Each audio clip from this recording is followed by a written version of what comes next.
Welcome back to the Baby Criminologist, the only show where the host still drinks from a bottle but knows when grown-ups are drinking the Kool-Aid of corruption. Today's story is what happens when you give badges to people who think ethics is the name of a town they've never patrolled. Let's break it down. Or should I say, let's smash this with a tiny angry rattle. Let's start in Louisiana, land of good food, good music, and apparently police chiefs with a side hustle in federal fraud. What kind, you ask? The kind where a handful of law enforcement officials, yes, the people who are supposed to be stopping crime, decided to create fake crimes for money. You ever heard of a U visa? No? It's a special visa for immigrants who've been victims of serious crimes like human trafficking, domestic violence, or assault. But there's a catch. You have to help law enforcement investigate or prosecute the crime. It's supposed to be a lifeline for people who've been victimized and are trying to rebuild. Unless, of course, the crime didn't actually happen. That's right. According to the U.S. Attorney's Office, these fine upstanding badge holders allegedly filed hundreds of false police reports claiming armed robberies that never occurred. These weren't cases that fell apart or got confused. These were straight-up fiction. Invented. Imaginary. Think story time with guns and paperwork. And why? For money. About $5,000 per fake report. A tidy little side gig. Because nothing says public servant like turning your police department into a Visa vending machine. And who was behind this master plan? A local businessman. A subway guy.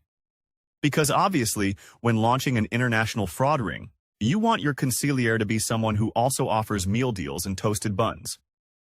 He allegedly collected money from immigrants seeking U visas, passed it along to his law enforcement buddies, and they, in return, filed official police reports claiming the person had been robbed at gunpoint. Easy money. Except for the part where it's all a felony. Oh, and did I mention the businessman himself got a U visa under this scam? He claimed he was a robbery victim. Let me be very clear. The man who built the scheme used it on himself. That's not just fraud. That's the criminal equivalent of changing your own diaper and then claiming emotional trauma. Bold. So here's what we've got. Multiple officials indicted. Visa fraud. Bribery. Conspiracy. Mail fraud. Money laundering. It's like they took a tour through the entire federal code and said, one of each. Now here's where I get a little serious. Well, serious for a baby who just learned to sit up without falling over. These officers didn't just commit fraud. They weaponized a humanitarian program. It's meant to protect people who are too scared to come forward. They turned it into a scam. They turned victim protection into revenue generation. And now, real victims might suffer. The fallout? It's bigger than my tantrum when someone says no more screen time. Investigations are expanding. Community trust is imploding. And the people who stood to benefit most from this program, those seeking safety and legal protection, are now left wondering whether their applications are being judged through the lens of this scandal. When asked for comment, they gave the same response I give when caught with my hand in the cookie jar.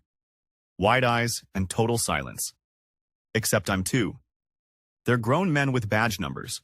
They say it's not about one town, not one department, just a few bad actors. Sure, but if one officer can churn out fake crime reports like their bedtime stories and no adult raises a hand, that's not a Babygate malfunction. That's the whole playpen collapsing while everyone sings the ABCs. So here we are. Fake crimes, real arrests, a humanitarian program turned into a grift, and an actual Subway restaurant at the heart of the whole thing. You cannot make this stuff up.